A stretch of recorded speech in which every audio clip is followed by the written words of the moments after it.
Bienvenidos a Mesa de Análisis. Hola, ¿cómo están? Bienvenidos a Mesa de Análisis, el programa que a partir de hoy presentaremos acá en el canal del Congreso de la República con el objetivo de, como su nombre lo indica, analizar los grandes temas de la vida nacional, los temas que ocupan a todos los colombianos y que desde luego los medios de comunicación tienen en sus primeras planas. Aquí nos sentaremos con los diferentes analistas, consultores, opinadores, expertos en los diferentes temas que, como su nombre lo indica, son de la vida nacional. Hoy tenemos a dos invitados muy especiales. En primer lugar, le damos la bienvenida al presidente de la Cámara de Representantes, el doctor Alfredo de Luque Zuleta, representante del partido de la U y también representante de la Cámara por el departamento de La Guajira, quien será nuestro analista de tiempo completo y quien estará conduciendo este espacio. Doctor Alfredo, gracias por darnos la oportunidad de hacer entregarle a los colombianos esta nueva propuesta periodística. Muchas gracias, Juan Manuel, y muchas gracias a todos los colombianos que tienen la oportunidad de compartir con nosotros este espacio. Y un invitado de excepción, un invitado de honor, ex procurador general de la Nación, ex fiscal general de la Nación, ex ministro de Justicia y un analista político, uno de los abogados más importantes que tiene nuestro país, el doctor Alfonso Gómez Béndez. Gracias, doctor Gómez, por acompañarnos. Muchas gracias a la Cámara de Representantes, a su mesa directiva, a su presidente, el doctor Alfredo de Luque, por darme esta oportunidad de dirigirme a los colombianos y además en una honrosa compañía. Gracias. El tema que vamos a tocar hoy es tal vez uno de los más controvertidos que se ha discutido en La Habana, el tema de justicia, unos anuncios importantes que hizo el presidente Juan Manuel Santos hace apenas unos días, la primera vez que se reúne con el líder de las FARC, alias Timochenko, allí en La Habana, en una reunión a la cual asistieron las máximas figuras del país, entre ellos el presidente de la Cámara estuvo allá, y digamos que es un punto en el cual los analistas se han ocupado en forma importante, que es el tema de justicia transicional y de la Jurisdicción Especial de Justicia. Pero antes de entrar con nuestros analistas, con nuestros invitados hoy, veamos esta nota que preparó Nelson Jiménez.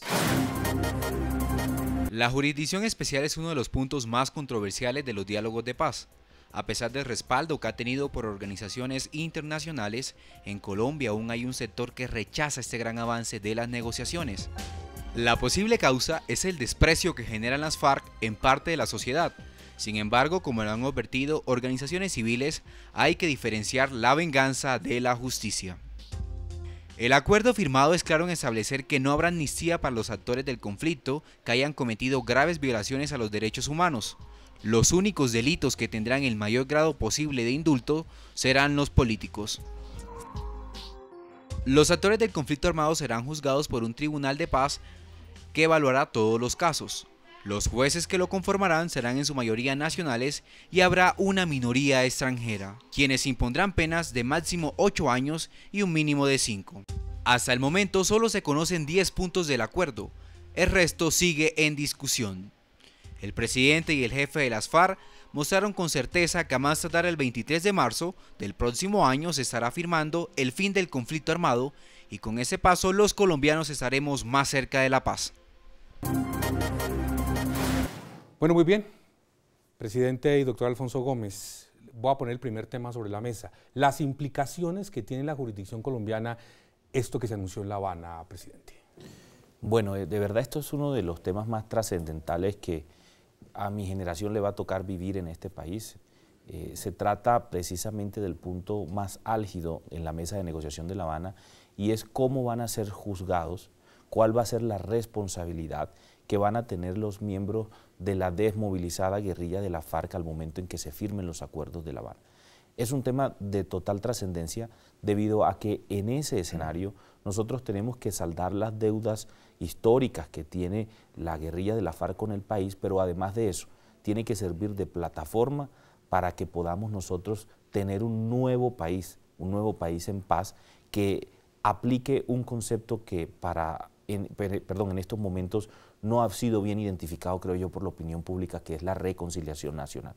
Es un tema bastante, de pronto incluso podríamos decir que contradictorio, en el entendido en que estamos tratando de sancionar con unas penas a unos responsables que ha tenido el país en cuanto a la lucha armada, pero por el otro lado también estamos diciéndole, ustedes van a tener la posibilidad de vivir en este país nuevo, en este país en paz, de la mano de nosotros y todos los colombianos ojalá reconciliados. Yo creo que es un punto en el cual podríamos empezar a hacer una pedagogía importante con el fin de que todos entendamos que no se trata solamente de la firma de un acuerdo en La Habana y simplemente vamos, como dicen algunos, a entregarle el país mediante esa firma a la FARC. No, estamos construyendo un nuevo país en ese momento, estamos haciendo historia también como Estado colombiano y como comunidad en general, con el fin de que también podamos nosotros empezar a tener unas condiciones de vida diferentes en este país. Doctor Alfonso, usted que, como lo dije al comienzo, es uno de los juristas más importantes que tiene este país, pero que también tiene una forma particular de comunicarse con la gente,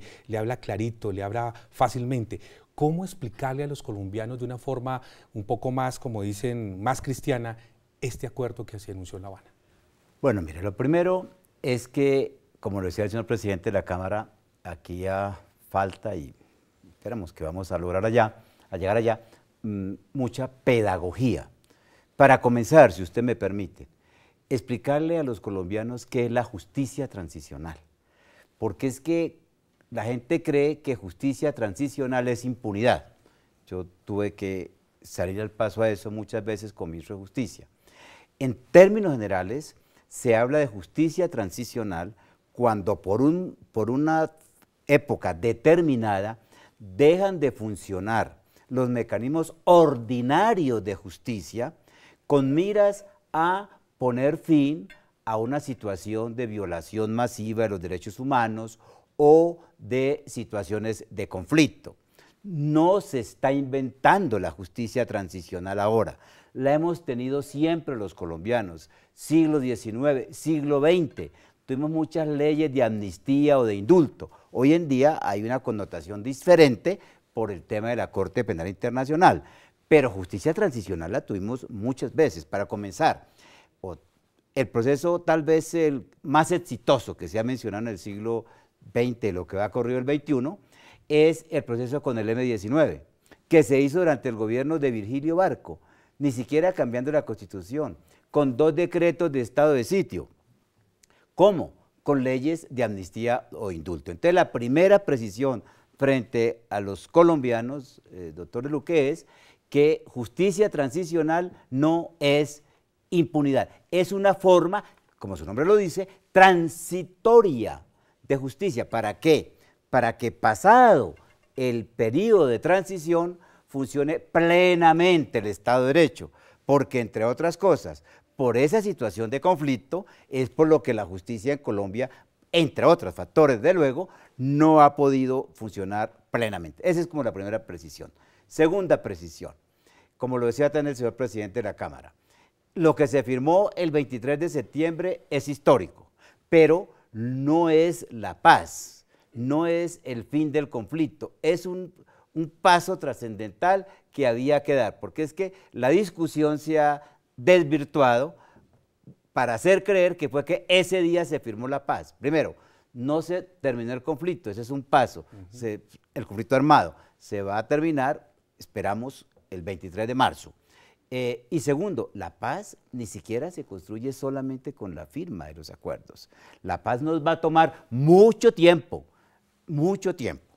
En tercer lugar, es la primera vez en todos los procesos de paz en donde se tiene en cuenta a las víctimas, primera vez, en donde se habla de la verdad, de justicia y reparación.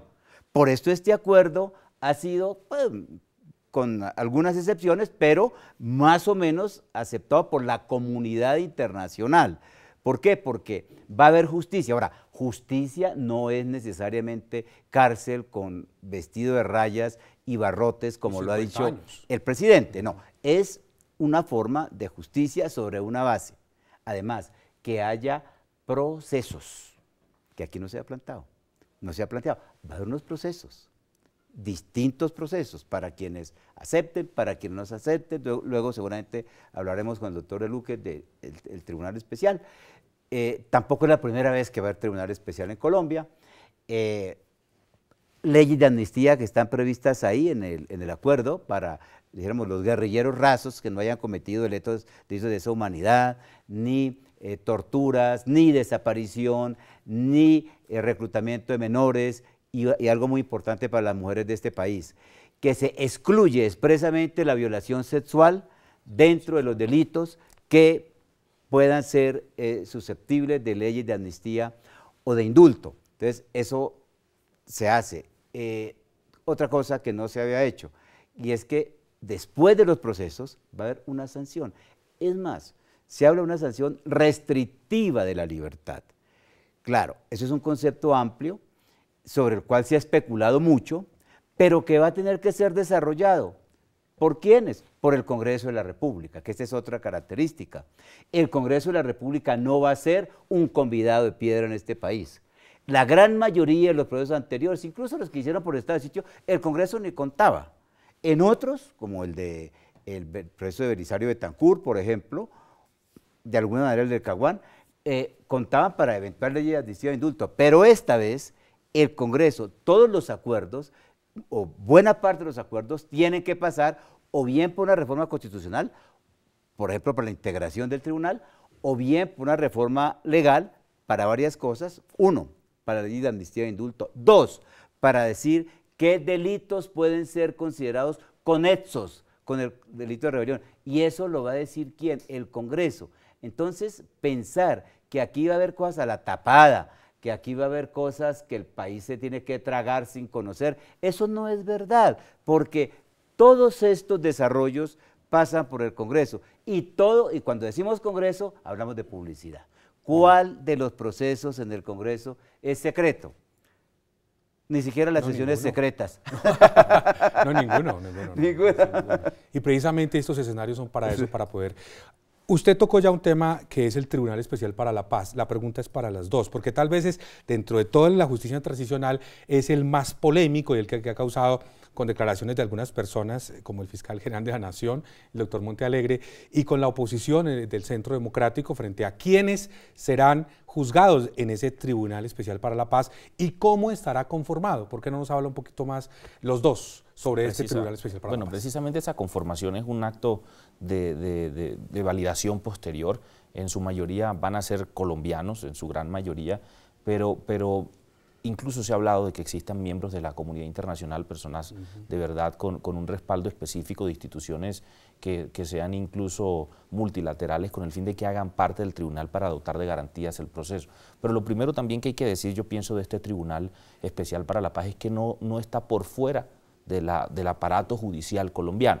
Es como si estuviéramos creando una corte diferente. No, es un aparato, es toda una estructura que está dentro del esquema del sistema jurisdiccional colombiano. Otra ventaja, doctor Gómez, porque esto nunca había existido, que nosotros tuviéramos la posibilidad de tener a un grupo de personas dentro del aparato jurisdiccional colombiano para que se encargue de juzgar estos delitos, es un triunfo muy importante que le da también estos procesos. Además, yo creo que hay una garantía especial para las víctimas, como bien lo decía el doctor Gómez ahora, en cuanto a que primero nunca se había hablado de ellas, pero además vamos a tener la oportunidad de tener sentencias mucho más apresuradas en el tiempo, o en un periodo de tiempo mucho más corto, que va a permitir conocer la verdad de cómo sucedieron los hechos de una forma más temprana.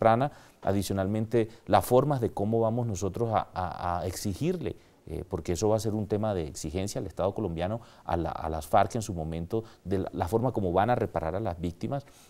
Además de eso, hay un tema muy importante que se va a solventar en ese tribunal, y es que van a ser las sanciones que van a imponerse a los miembros de la insurgencia en su momento, pues van a ser sanciones que van a estar ligadas a las investigaciones anteriores o que estén en el curso, o a las sentencias incluso que la jurisdicción colombiana ha tenido sobre los hechos que se busca esclarecer. Y va a existir un tema muy importante que, aunque pueda sonar un poco ambiguo o un poco obvio, es algo que no lo es tanto, que es la garantía de no repetición sobre las víctimas. Esto es un paso muy, muy importante. Va a ser un tribunal que no va a tener, por ejemplo, las fallas que hoy existen en el sistema jurisdiccional colombiano y que han hecho, por ejemplo, que en el tema de justicia y paz, que es un tema que se hizo con los paramilitares en periodos anteriores, no haya tenido la repercusión en las víctimas que tiene hasta el momento. Además va a ser un tribunal que yo creo que se va a dividir en tres partes específicas. Una va a ser para aquellos quienes se allanen a los hechos de los que se les acusan, en donde sean responsables y cuenten además la verdad de unos hechos. Ahí va a haber unas sanciones de restricción efectiva de la libertad, tema que va a tener que desarrollarse luego. Pero quienes lo hagan tardíamente, es decir, antes que se emita la sentencia por el tribunal, van a tener de 5 a 8 años, pero pena privativa de la libertad. Es decir, aquellos quienes quieran venir a mamarle gallo al sistema o al nuevo sistema de la justicia transicional, porque es un tema muy serio, no van a tener esa restricción efectiva de la libertad, sino pena privativa de la libertad según el Código Penal colombiano.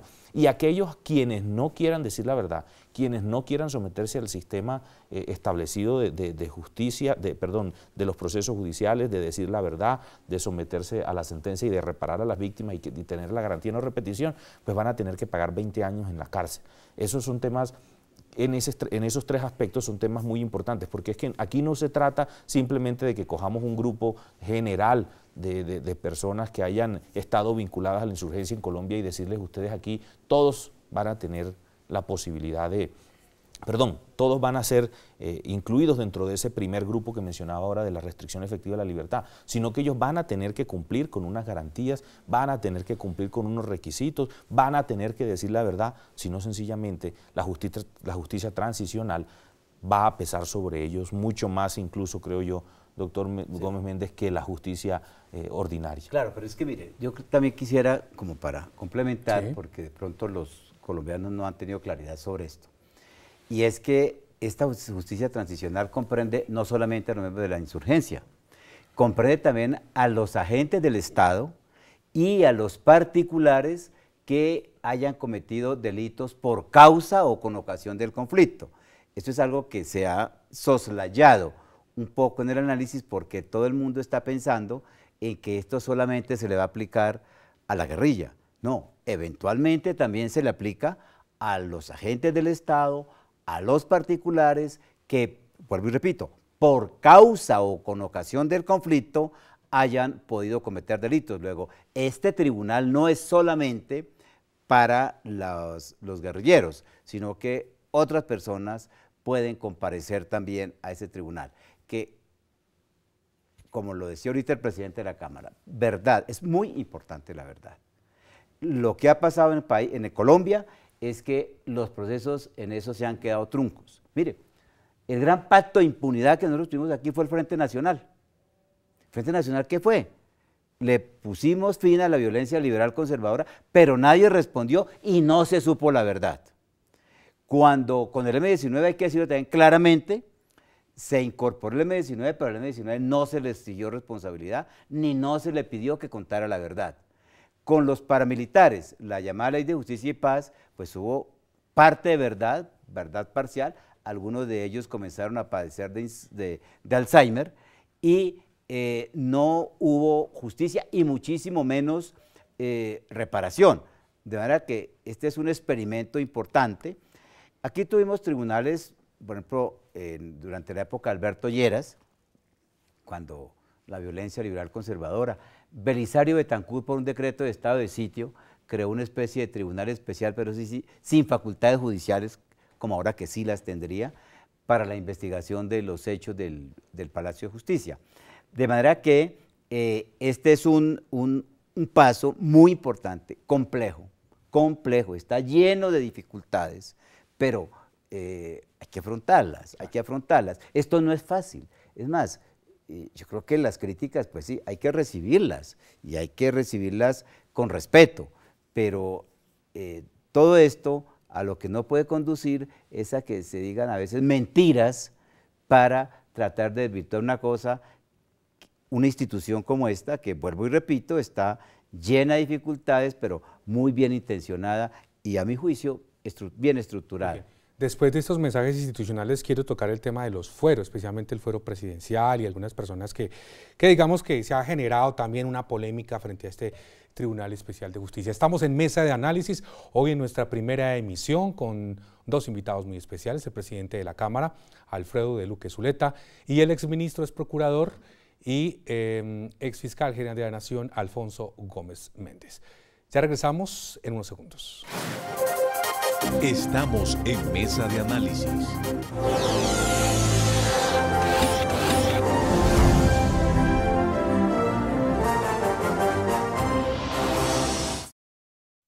Todos los colombianos merecemos una televisión pública, abierta y gratuita, pero pilas, porque hay gente sin escrúpulos que quiere quedarse con lo nuestro, que quiere vulnerar nuestros derechos. Afortunadamente tenemos quien nos defienda. Conozca sus derechos.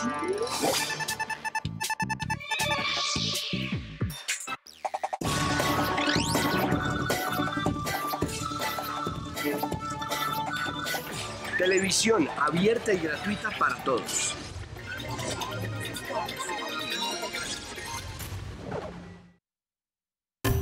Nuestra decisión es transparente. Nuestra decisión propicia desarrollo. Cada licencia ambiental es nuestra decisión. Objetiva. Técnica.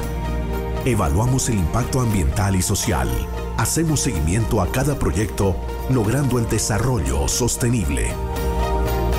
ANLA, Autoridad Nacional de Licencias Ambientales. Todos por un nuevo país. Paz, equidad, educación.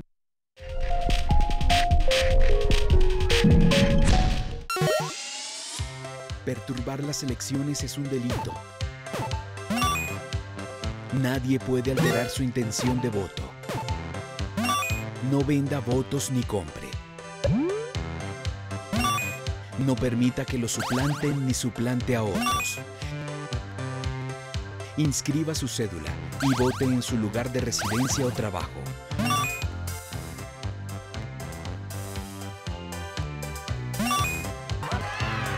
Vote con libertad y transparencia. Todos por un nuevo país. Paz, equidad, educación. Ministerio del Interior.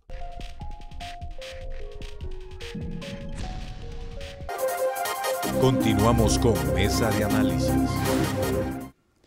Regresamos a Mesa de Análisis, programa institucional que tocará a partir de hoy, cada 8 días, los temas más importantes de la vida nacional, los temas tratados desde los analistas, desde los consultores, pero también con una presencia permanente del presidente de la Cámara, Alfredo de Luque. El debate sobre el Tribunal de Paz, Especial de Paz, se agudizó con la posibilidad de que se investiguen a algunas personas, usted lo ha dicho, particulares o personas vinculadas también con el Estado, agentes del Estado, pero se tocó el tema especial de expresidentes, en este caso, que es congresista también actualmente, el expresidente Álvaro Uribe Vélez. Para ambos, este tema es el que generó, digamos, la piedra en el zapato y porque también se ha solicitado la publicación del acuerdo como tal, del texto completo del acuerdo, porque lo que conocemos los colombianos es un comunicado. Doctor Gómez. Bueno, vamos por partes. Comencemos con lo de los puntos y luego pasamos al tema del fuero. ¿Les parece bien? Perfecto. En ese orden. Lo de los 70 puntos. Yo entiendo que cuando se adelanta un proceso de paz, en ocasiones hay que actuar con cierto sigilo. Las conversaciones hasta un determinado momento tienen que ser relativamente discretas hasta cuando se concretan. Claro. Y así ha sido siempre. Como dato histórico, yo recuerdo cuando el proceso de paz del M-19, que el presidente Betancur se fue a Madrid con una agenda distinta y allí fue a entrevistarse en secreto con el M-19. Me comentaba el general Fernando Tapias, que acaba de morir, sí, comandante de las fuerzas militares y a quien este país le debe realmente mucho porque fue un hombre de paz y que además preparó al ejército de Colombia también, un hombre, un patriota realmente. Él me comentaba, el general Fernando Tapias, que él era el edecán militar del presidente Betancur. Estando en Madrid, el presidente Betancourt lo distrajo para que se fuera a algún sitio. Mientras tanto, se le voló. ¿Para qué? Para poderse entrevistar con el M-19. Porque, ¿qué pensó el presidente? Si el edecán militar se da cuenta, tiene que reportarle a sus superiores. Claro. Y eso se vuelve, y probablemente se hubiera dañado el proceso. Es más, yo recuerdo ya como dato personal mío, que cuando el presidente llegó de Madrid, los periodistas, como ocurre siempre, estaban en el aeropuerto. Y uno de esos le preguntó expresamente: presidente Betancourt, ¿es verdad que usted se fue a entrevistar en Madrid con el M-19? Y él dijo: ¿Madrid? ¿Cuál Madrid? ¿Cuál M-19? Ahora, él estaba actuando con sentido patriótico. ¿Por qué? Porque él sabía que si en ese momento se ponen en evidencia las conversaciones, se podía desbaratar. Eso es válido con todos los procesos. Mire, así fue en el acercamiento de China y la Unión Soviética y los Estados Unidos también, que comenzaron con un partido de ping-pong, que nadie entendía por qué un partido de ping-pong. Hay que entenderlo así. Cuando el actual proceso, el hermano del presidente Enrique Santos, que ha sido artífice esencial en todo esto, sus conversaciones todas fueron sigilosas. Es más, alguien las delató y tuvieron que salir a desmentirlas en cierta forma. Eso mismo pasa con este acuerdo. Hay un comunicado en donde están los puntos centrales. Claro está que pasado cierto tiempo es necesario que se conozca en toda su integridad, cuando ya estén convenidos incluso ciertos detalles. Yo veo en esto una cierta impaciencia en algunos sectores, cuando pretenden que se conozca de una vez todo. Mire, un proceso de paz en cualquier parte del mundo tiene que tener un cierto margen de discreción. Ahora, va a llegar un momento en que todo se tiene que saber, claro, pero a su debido tiempo. Yo pensaría que muy prontamente el gobierno y los negociadores pues van a entregar cuáles son, si es que existen, porque es que tampoco nosotros no lo conocemos. No sé, el presidente de la Cámara que estuvo allá, si él pudo ver, como dicen, de primera mano todos los puntos, o si simplemente fue el comunicado, ¿verdad? El comunicado solamente con los 10 puntos básicos del acuerdo. O sea, lo que los conocimos los colombianos fue lo que conocieron ustedes, que eran protagonistas de primer orden, pues, el presidente del Senado, el presidente de la Cámara, los jefes de los partidos. Ahora, yo no critico al gobierno por eso. Me parece que, ahora, lo criticaría si dentro de 2 meses seguimos en esta discusión. Sí, claro. ¿Sí? Pero yo creo que una vez que eso se ajuste, se debe conocer. Eso en cuanto al primer aspecto. Pero para no pasar a otro punto, presidente, en esa interpretación que hace usted, no solamente como presidente de una de las corporaciones legislativas más importantes de este país, bueno, que son 2, sino como político, responsable grande de la política y históricamente el papel que van a tener los legisladores, esos 10 puntos le dan a usted entender también que expresidentes pueden ser juzgados dentro de este marco. El fuero presidencial no se toca, en esos puntos no se habla del fuero presidencial, es decir, los que han cometido delitos siendo general en el uso de las facultades presidenciales van a tener que seguir siendo juzgados como lo son hasta el momento, o como la nueva reforma de equilibrio de poderes organiza el tema. Lo que ocurre es con aquellos actos que se hayan cometido por fuera del fuero presidencial, que yo creo que es algo porque el fiscal que habla cabe, de cuando era gobernador de Antioquia. Todo eso cabe dentro de la órbita de los 2 grupos subsiguientes, que son agentes del Estado y ciudadanos en general, que haya cometido delitos en razón al conflicto armado que existe en el país. Pero eso no se trata de hacer en torno a la figura del expresidente Álvaro Uribe Vélez, simplemente es un acuerdo general, porque no solamente estamos en un conflicto en donde las fuerzas militares se han enfrentado a la guerrilla, sino que también ha habido civiles que han intervenido en el conflicto. Han financiado, miren, en los promovido. grupos paramilitares en el país, que yo creo que ese es el gran aspecto fundamental de este acuerdo, son civiles ejerciendo justicia por su propia mano. Ellos, dentro de ese entendimiento, entrarían en ese tribunal también de especial para la paz que estamos nosotros, o está el país negociando allá. Pero en cuanto a los puntos, yo quiero decir algo muy importante. Este acuerdo fue un acuerdo que se llevó a cabo en un tema diferente a como los anteriores. Es decir, en estos momentos en la mesa en La Habana se delegaron ciertos asuntos a unas comisiones diferentes. Esto se le delegó a una comisión de juristas integradas por ambas partes para que hicieran un documento base del acuerdo, que fue el documento que entregaron. Cuando hacen el acuerdo, el jefe del equipo negociador, el doctor Humberto de la Calle, recibe el acuerdo y simplemente ahora lo lleva a la mesa principal de negociación con el fin de que se validen esos 75 puntos o 75 artículos que están establecidos allí. Entonces, ¿por qué el gobierno no muestra los 75 puntos? Porque están desarrollando, porque falta ese último filtro, porque a pesar de que existe un acuerdo en lo fundamental de esos 10 puntos que son esenciales para que exista esa justicia transicional, todavía hay detalles que deben ser revisados por la mesa central de negociación. Muy bien, doctor. Bueno, yo quisiera, si me permiten, hacer un poco el papel que hago en la universidad de profesor. Esa es la idea. que es enseñe sobre el tema del fuero de los expresidentes. Al margen de esta situación concreta, ¿qué es lo que pasa con las personas aforadas?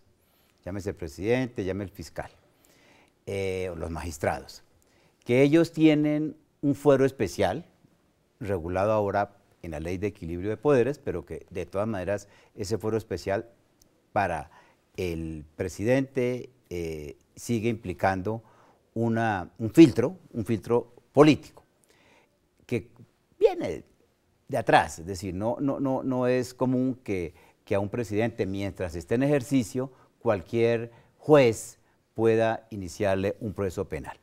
Ese fuero, ¿para qué es? Ese fuero se da en dos circunstancias. Cuando es presidente, cuando está en ejercicio, comprende todos los actos cometidos durante su ejercicio. Y mientras es presidente, también los actos anteriores, siendo presidente, porque pueden ocurrir situaciones anteriores a la posición del presidente, pero mientras está en el ejercicio del mandato, aún los hechos anteriores quedan cobijados por el fuero. ¿Qué pasa cuando el presidente se retira o cuando se le vence el periodo? Que en relación con los hechos cometidos durante su mandato, ese fuero se mantiene de por vida. Lo mismo que pasa para el fiscal, por ejemplo, en mi caso, si hubiese alguna investigación contra mí por mis actos como fiscal, se mantiene el fuero por el resto de la vida. Pero si había un hecho anterior, pues ese hecho puede no dar lugar al fuero. ¿En dónde, a mi juicio, radicó aquí el problema? En que se personalizó el tema. Yo creo que el error del fiscal general fue haberse referido expresamente al expresidente Álvaro Uribe en su condición de gobernador, porque si lo hubiera hecho en esta forma, es decir, todas las personas que teniendo fuero hubieran podido cometer hechos antes de la situación que le dio el fuero, pueden llegar a ese tribunal, pues la gente lo hubiera entendido. ¿Por qué se armó todo este zafarrancho? Por dos razones. Primero, porque, hombre, si había investigaciones contra el expresidente Uribe en su condición de gobernador, hay que recordar al país, yo no soy uribista, nunca fui uribista. Aclaramos. Sí, tengo una muy buena relación personal, pero me cuento nunca fui uribista, pero no por un tema de odio, ¿no? Por razones ideológicas, pero mantengo con él Ni uribista ni antiuribista. Como dice Sergio Fajardo. Pero tengo una muy buena relación personal con el expresidente Uribe. Entonces, esos hechos ocurrieron supuestamente cuando él fue gobernador. ¿Cuándo fue gobernador? Entre 1995 y 1997. Luego, hubo varios momentos para que esa investigación se hubiera terminado. Por ejemplo, el actual fiscal, si consideraba que había circunstancias penales para el presidente, tuvo por lo menos 2 años y medio antes de que el expresidente Uribe fuera elegido senador, que ahí adquirió otro fuero, el fuero ante la Corte Suprema. Pero entonces si la investigación si se hubiera acelerado, pues no estaríamos hablando de eso, porque ya se hubiera tomado una decisión. Y segundo, tuvo un cierto tinte personal, que fue lo que enredó las cosas, porque ¿por qué no hablar en general de que todas las personas que hubieran tenido fuero. Y no nombrar una persona en Y particular. no nombrar una persona en particular. Me parece que ahí fue donde radicó el problema. Muy bien. Vamos entonces al último fragmento de mesa de análisis para despedirnos. Unos segundos y ya regresamos. Estamos en Mesa de Análisis. Estamos cumpliendo. Mi nombre es José Luis Mendoza Barandica. Tengo 13 años y gracias al internet ya estoy empezando a tener mi propio negocio, con el que me pago el transporte para ir a mi colegio. José Luis es usuario del kiosco Vive Digital de Buenaventura de Leña, donde aprendió a cuidar y criar sus patos a través del servicio de internet. Los huevos deben estar bien cubiertos para cuidarlos de los depredadores. La gestación dura 3 semanas y más o menos hay unos 12 polluelos. Con el plan Vive Digital llevamos internet al 96% de los municipios y más de 6.500 kioscos digitales a corregimientos y veredas para conectar al campo. Con la información en internet encontré cómo hacer mi propio negocio. Le ayudo a mi familia y ya tengo algo asegurado para el futuro. Para mí la internet fue una oportunidad de negocio. Para todos hay más oportunidades. Con Paz lograremos más. Todos por un nuevo país. Paz, equidad, educación.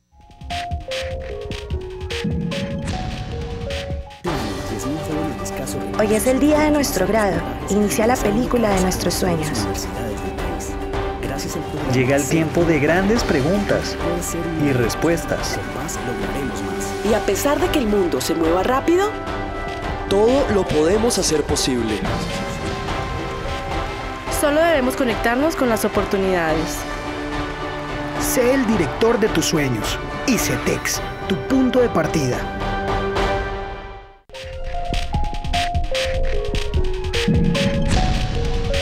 Buenas, ¿el bus que va para el siguiente pueblo ya pasó? No, yo voy para allá también. Ah, qué bien. Venga, ¿y usted vive allá? No, acá. Ah, ¿entonces qué? ¿Trabaja allá o qué? No, voy a inscribir la cédula allá para votar más adelante. ¿Por qué allá? Eso da lo mismo, además allá me van a dar un regalito. ¿Cómo se le ocurre? Eso no da lo mismo. Es mucho mejor inscribir la cédula y votar donde uno vive o trabaja. ¿Eso para qué? No, que para qué, no es que si usted saca la cédula allá, usted acá no cuenta. Además, si usted inscribe la cédula allá y vota allá, pues usted simplemente está beneficiando a las personas que viven allá. Pero lo que pasa es que... ni usted, ni su familia, ni sus vecinos, ni el pueblo se beneficia de las obras. La educación, la salud, las mejoras y el desarrollo. Y bueno, ¿y el regalito qué? ¿No lo perdemos? El regalito en la cárcel, ¿no es que eso es un delito? Mira, ¿sabe qué? También inscriba la cédula acá y vota acá. Hasta luego. Saque e inscriba su cédula y vote en el lugar donde reside. Todos por un nuevo país. Ministerio del Interior. Continuamos con Mesa de Análisis. Muy bien, vamos para la parte final de Mesa de Análisis. Hoy en este primer capítulo con el exfiscal general de la Nación, ex procurador y exministro de Justicia, Alfonso Gómez Méndez, y con la conducción del presidente de la Cámara, Alfredo de Luque Zuleta. Grandes conclusiones y qué mensaje le vamos a dejar a los colombianos de aquí en adelante. Es decir, el debate comienza, sin embargo la pedagogía también arranca para los dos. Presidente. Yo creo que hay algo muy importante y es que los colombianos debemos entender que no estamos en un proceso de rendición. No está las FARC diciendo nos estamos rindiendo ante el gobierno colombiano, es un proceso de negociación. En una negociación se supone que las partes se tienen que poner de acuerdo en los temas que van a negociar. No hay imposiciones de la una ni la otra. Y lo que tenemos que entender es que dentro de ese marco es que se están dando los acuerdos que se están dando. Lo segundo, creo que debe entender también la opinión pública, es que se trata de un proceso en donde queremos que haya justicia y creemos que la justicia está garantizada a través del tribunal especial que se está estableciendo, dentro de todo el marco de la justicia transicional, dentro de las sanciones que se van a imponer, dentro de la verdad, de la reparación, de la garantía de no repetición. Pero lo que no va a haber es venganza. Y nosotros, digo nosotros en cuanto a todos aquellos que hemos vivido durante todos estos 50 años el conflicto, estamos acostumbrados a la guerra. Para nosotros la paz es lo extraño. Para nosotros vivir en un país tranquilo es algo extraño. Entonces nosotros obviamente, como colombianos, todos tenemos un resentimiento hacia la FARC. Y lo que quisiéramos todos y más aquellos que han vivido la violencia de una manera exagerada, pues es que haya algunos, no todos, pues que haya venganza contra quienes cometieron crímenes, contra su familia, contra sus bienes, contra las personas cercanas. Yo creo que esos dos puntos son fundamentales, porque si tenemos en cuenta eso podemos entender el proceso de paz. Y lo siguiente que yo creo que era más o menos como iniciábamos el programa, era decir que tenemos que acomodarnos a una nueva situación, tenemos que acostumbrarnos a un nuevo escenario, y va a ser en donde tengamos que vivir todos en un país. Y no es la primera vez que se da, bien lo decía el doctor Gómez Méndez. Aquí han habido procesos de paz infinitos en Colombia desde hace mucho tiempo. Procesos de paz que no han tenido ni siquiera las garantías que tiene. 2000 días terminó con un acuerdo. Que no ha tenido ni siquiera como este. Mire, le cuento una infidencia con el senador Navarro Wolf. Yo lo tenía detrás el día en La Habana cuando estaban leyendo el comunicado. Y el senador Navarro Wolf, cada vez que leían un punto, me decían, no puedo creerlo. ¿Cómo así? Que las FARC estén aceptando esto. ¿Cómo? ¿Qué cosa tan buena? Nunca pensé que las FARC fueran a acceder a tantos requerimientos de una justicia que estuviera impregnada de los acuerdos que están establecidos por la Corte Penal Internacional. Era un tema asombroso para una persona que estuvo sometido ya en un proceso mucho más laxo que en el que van a estar sometidos ellos. Entonces tenemos que acomodarnos a esa situación y tenemos que usar un término muy importante que es la reconciliación nacional. Estamos totalmente de acuerdo, que abarca muchísimo más y en el que cual todos los colombianos tenemos que ser parte. Doctor Gómez, sus conclusiones finales. Sí, bueno, una que se nos ha quedado tal vez en el tintero y es la de que, aparte de todo esto, en ese acuerdo se le fijó una fecha límite a la negociación, el 23 de marzo. Al gobierno lo venían criticando por eso. Usted negocia, ¿y cuándo va a terminar? Bueno, hay una fecha límite, que no fue fácil. El presidente Santos ha relatado cómo estuvo en un momento determinado a punto de pararse de la mesa cuando Timochenko, Rodrigo Londoño, como es su nombre de pila, no aceptaba fijar una fecha límite. Segundo, es la primera vez en que las FARC aceptan la legitimidad del Estado, porque esto es todo dentro de la legitimidad, esto es todo dentro de la institucionalidad, y el discurso de la FARC siempre fue, nosotros no reconocemos una justicia, esa justicia, porque esa es una justicia burguesa, porque es una justicia oligárquica, es la primera vez en que las FARC reconocen un mecanismo de justicia. Tercero, justicia transicional sí, pero de todas maneras justicia. Cuarto, yo le pediría a los colombianos que no seamos tan impacientes, que le demos un cierto margen al gobierno, margen al Congreso, ya veremos de qué magnitud es finalmente el sapo. Habrá un sapo, eso sí, que nos tenemos que pero tragar que nos todos. Tenemos que tragar siempre y cuando no nos ahogue, pero eso lo vamos a ver después, exacto, y de eso dependerá del Congreso. Y finalmente, como lo decía el señor presidente de la Cámara, que es que estamos tratando de salir de una situación de guerra y de conflicto. Aquí se ha hablado de 50 años, no, son más de 50 años. Es que, a ver, estamos hablando que en el año 49 se cerró el Congreso, por ejemplo, y que durante 10 años no hubo Congreso y que hubo la violencia liberal conservadora y que hubo el bandolerismo al que combatió los gobiernos de Alberto Lleras y Valencia, y que hubo el paramilitarismo y que hubo la guerrilla. Entonces estamos hablando casi, yo diría, de 70 años de guerra. Entonces tratemos de entender esto para salir del conflicto. Doctor Gómez Méndez, gracias. Muy amable, muchas gracias. Presidente, gracias. Muchas gracias y muchas gracias al doctor Gómez por aceptar esta invitación del Congreso. Gracias a ustedes, porque yo soy además muy institucional y creo que el Congreso no puede ser desconocido acá y tiene que cumplir un papel en este proceso. Y en el canal del Congreso estamos comprometidos con eso, doctor Gómez Méndez. Vamos a ser unos de los abanderados en la pedagogía para la paz a todos los colombianos. Muchas gracias. Y en una próxima oportunidad tendremos otro tema en Mesa de Análisis. Hasta pronto.